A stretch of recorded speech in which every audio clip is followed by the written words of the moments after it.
3 proven ways your self-worth impacts your net worth. How do you feel about money?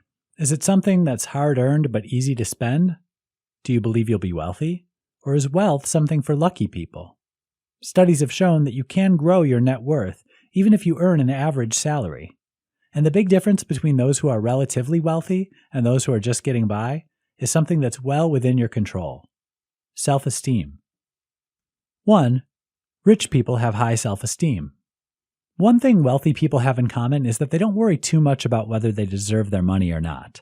They have a healthy sense of self-worth. They believe in themselves, and they expect to make money easily. You can grow your self-esteem right now by changing your attitude towards yourself. Accept compliments. Don't bat them away. Think of all the good things you contribute to the world. Start your gratitude practice by thinking about something you're proud of about yourself. Step into your light and assert your worth.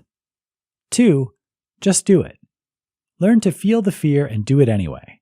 Know your money fears or blocks and push through them to get ahead. Not many people enjoy asking for a pay raise or negotiating a better contract. But if you don't do the things that'll make you feel uncomfortable, you start to believe you can't, and your self-worth plummets. The nice thing about being brave and taking a risk is that every time that risks pay off, you get a boost to your self-esteem, and it won't be so hard next time. And when it comes to money, your bank balance and your self-worth can grow in tandem. 3. Redefine self-care.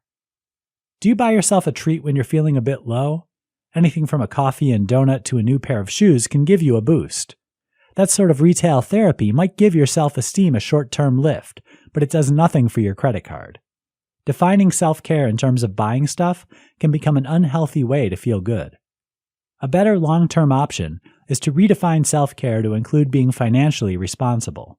Instead of indulging in emotional spending, learn to take a step back before you hand over your credit card.